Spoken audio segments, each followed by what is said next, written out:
This is Reed Seals for AM 1340 WGRV. I'm here with Greene County Mayor candidate Zach Neas, who is running in the Republican primary. First off, Zach, just tell us a little bit about yourself. Yes, Reed, I'm a lifelong citizen of Greene County. I'm a business owner since 2002. I own aluminum vinyl exteriors, and I was elected as commissioner of the 2nd District in 2014.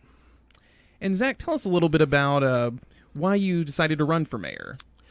Well, Reed, when I went in as commissioner in 2014, we went in with a $40-some million deficit and started looking and analyzing, how big a task that was. We had to borrow money just to make the payroll that year. Currently, we owe $28 million. We've paid off a large amount of our debt. In 2026, we will extinguish all debt. And I looked at the candidates, and nobody from the commission really had stepped up. And I just felt like, as a father, grandfather of this county, I feel like there's important decisions that will be made in the next 4 to 8 years for the future of our county. We was in a kind of a slippery slope there to start with, and I feel like we've got some traction, and I feel like we need to continue forward in the path that we're heading. And what do you think is the biggest issue Greene County is facing right now? Well, if you look in the paper ads and maybe the radio ads 4 years ago, our drug epidemic is the number one issue. I've had a cousin that was lost to addiction, and it's a very important thing that we're facing. And I think we've got the DA on board. We've got other counties that's trying to a lawsuit against our drug companies. But when you look in the eyes of our citizens, we have lost so much in these our children, our workforce, our future. And a lot of times you can think it won't happen to your family, but this affects all of us. And I am committed to stop the drug problem in Greene County. I think we've got the sheriff on board now. All the sheriff candidates are talking about it.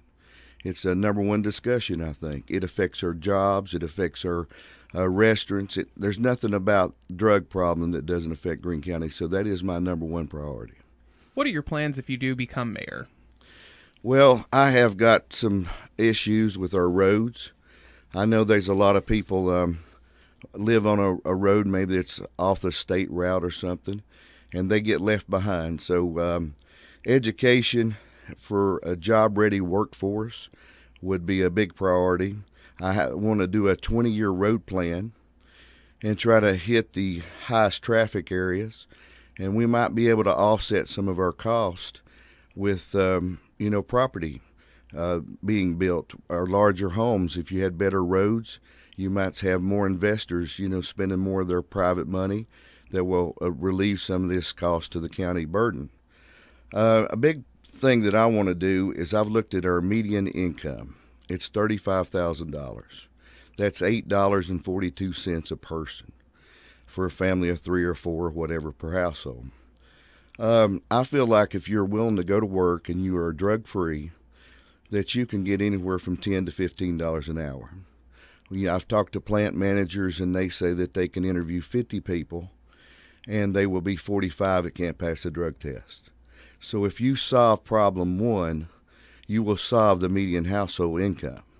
And, we've got to get the right situations first before we can ever move on. And you're not going to stop all this at one time. It took years to create it.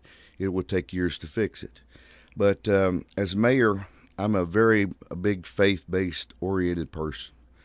And I plan on personally bringing some faith-based programs into this area that can change the lives of our citizens. And we've got a lot of good kids. There's a lot of good people in that jail right now, and they work at the courthouse. And if you're managing their life, they do well. But when you get them out here outside and they can't afford a car payment or they can't afford insurance, they get put back into the system. And, I plan on working with the sheriff and judicial system about a recovery program, and we have those already. But I want them to better educate the citizens that need a second and a third chance. Because what I would like to do is to tell them how to rebuild your credit and get them back on a path of success. Another few things I think that we can do without tax increases is we need to put our inconvenience centers back to convenience centers. If we take a day off here or a day off there, and that's the only day that person had off to work, I don't get my house cleaned up, or I don't get my business cleaned up. So I'm just kind of at a standstill. Maybe I might not have a chance for 30 more days. So I'm looking at opening those convenience centers back up to 6 days a week. And it don't take a whole lot of money to do that. So I think that's one. And then I think as growing up, we cruised around Burger Chef, and you'll always talk to the older people about the Blue Circle and Ham's Drive-In. But you see a lot of signs in parking lots says no loitering, and we've kind of zoned our kids out. And I think we need some affordable entertainment. And people ask me, well, what is that? Well, when we have the demolition derbies at the fair, you see a lot of people coming in, and it's a cheap cost to families. And we've got some private people that's trying to work on this problem on their own. And I will form a committee, and we will try to solve that to where somebody, a family can come for $20 or whatever. And we'll try to deal with that issue. And I think the last one would be our litter-free highways. That's something that takes discipline from each family, from each person. Just quit throwing your trash out. And, it makes your area look good. We need to have some pride back in our area. And the jailers, they pick up a lot of trash. But it's not the responsibility of jail people to clean up our mess. We need to be responsible citizens in order to do that. So that's just a few things. I've got more, but that's just a few that I would like to see changed. Is there anything else you'd like to say before we go? Well, I am deeply concerned about our county. When I graduated from high school, I had a job offer in the Florida Keys, and I chose Greene County over the Florida Keys. I have a passion about Greene County like no other. I want it to be a success. I have 4 grandchildren, and I want those children to know that I've done the best I could to make it a better place to live. That was Zach Neas. He is running for Greene County Mayor in the Republican primary. I'm Reed Seals, and you're listening to AM 1340 WGRV.